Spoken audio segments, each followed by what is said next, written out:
So yes, it is just me. Having said that, I have developed a equality, diversity and engagement advocate group, as it were. So they're staff that act as my eyes and ears to get on the ground. I can't be everywhere. It's almost physically impossible, despite me being a sprinter. So I heavily rely on the people within the organisation to be out there and help me understand what issues need to be addressed. I do sit under HR, so that absolutely is an ideal link.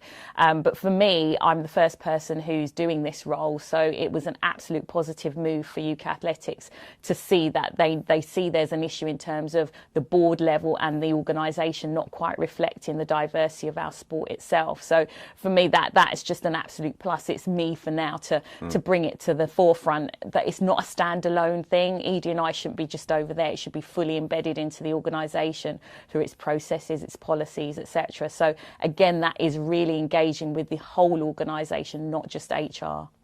What are the typical issues and challenges that you're encountering in your role now, and what do you have in your kind of toolbox to tackle them?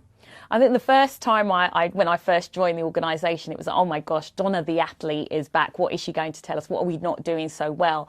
And for me, it's that conversation. It's understanding who our people are. What are their needs? What support do they require? So I spent the whole first year literally having conversations with our staff, our board, our middle management.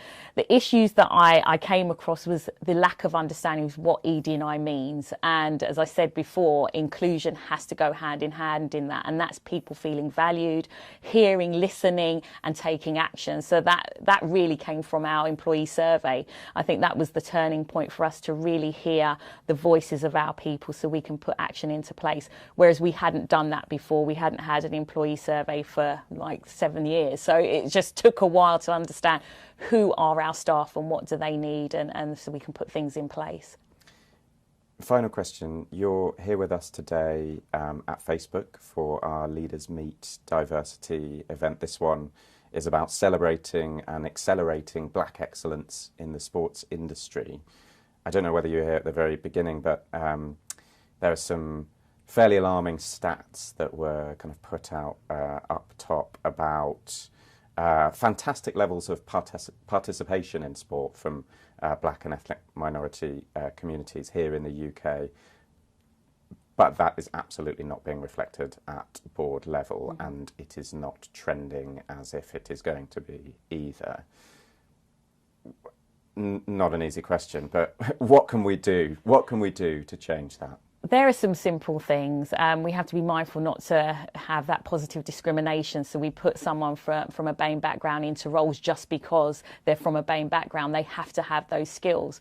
For me, it's about, again, who we are, where are we recruiting from? It's that talent pool. It's bringing people forward. I also have to respect that there are people from a BAME background within the organisation who do not want to climb up that ladder. So it's understanding that background as well. But the whole recruitment process, having people of colour on the recruitment panels, it is going through different recruitment organisations, it's upskilling the people. If they're only getting to a certain level within that whole interview process, why are they not getting that step further? It's upskilling them, training. It's about having those conversations, understanding where those gaps are. So it is a big piece of work, and it's not going to be done overnight. Donna Fraser, thank you very much indeed. Thank you.